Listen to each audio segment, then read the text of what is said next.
এবং হেলমেট ছাড়া বাইক চালানো আমি নিজে ফিল করেছি।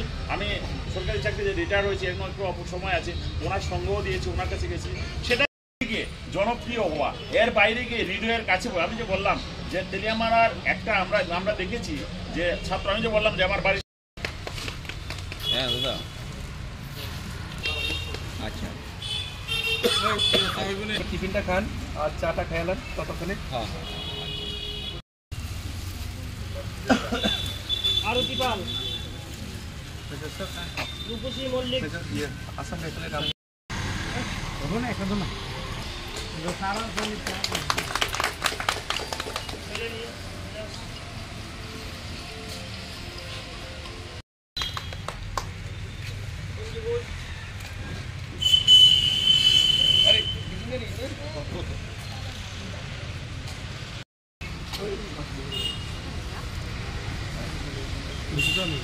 এসো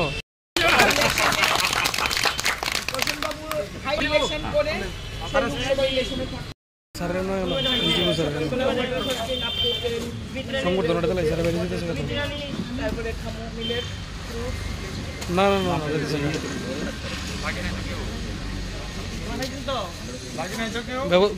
ব্যবস্থা হয়েছে ম্যাক্সিমাম তিনি শুধু একজন গভর্নমেন্ট এমপ্লয়ি নন, যে পুলিশ অফিসার শুধু নয়, এই সমাজের একজন মানুষ এবং এই সমাজের একজন যার সত্তা রয়েছে, যার একটা ভিন্ন চিন্তা ভাবনা রয়েছে, এমন একটি মানুষ তিনিও চান রাজ্যের মাননীয় মুখ্যমন্ত্রী যে আহ্বান রেখেছেন নেশামুক্ত ত্রিপুরা, তিনি নেশামুক্ত ত্রিপুরার জন্য ওতপ্রোতভাবে কাজ করেছেন এই তেলিয়ামুড়া মহকুমায় বিগত তার পোস্টিংয়ের সময়কাল থেকে। তিনি এর মধ্যেই যুব সমাজকে সচেতন করার জন্য তিনি একজন ব্লগার হিসেবে সারা রাজ্যে স্বীকৃতি পেয়েছেন এবং তিনি বিভিন্ন ব্লগ লিখছেন এবং সোশ্যাল মিডিয়া ইউটিউব চ্যানেলের মাধ্যমে নেশামুক্ত ত্রিপুরার লক্ষ্যে যে কাজ করছেন সেগুলো তুলে ধরেছেন।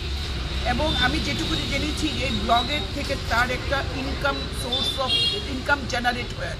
এই ইনকাম জেনারেশন থেকে তিনি এটাও আবার এই সমাজ যে মানুষগুলোর থেকে তিনি যে পদ্ধতিগতভাবে বৈজ্ঞানিক যে সিস্টেমের মাধ্যমে যিনি যা টাকাটা তার উপার্জন হচ্ছে নেশামুক্ত ত্রিপুরা করার ক্ষেত্রে, সেই টাকাটা নিয়ে তিনি আবার সমাজে সেটা ফেরত দিচ্ছেন।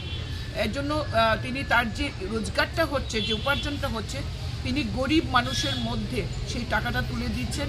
বিগত কিছুদিন যাবৎ গরিব ছাত্রছাত্রীদের তিনি বই পুস্তক যেমন দিয়েছেন, গরিব মানুষদের শীত বস্ত্র কম্বল তুলে দিচ্ছেন। আমি গতকালকেও সোশ্যাল মিডিয়াতে দেখেছি, রাজ্যের বাইরে থেকেও।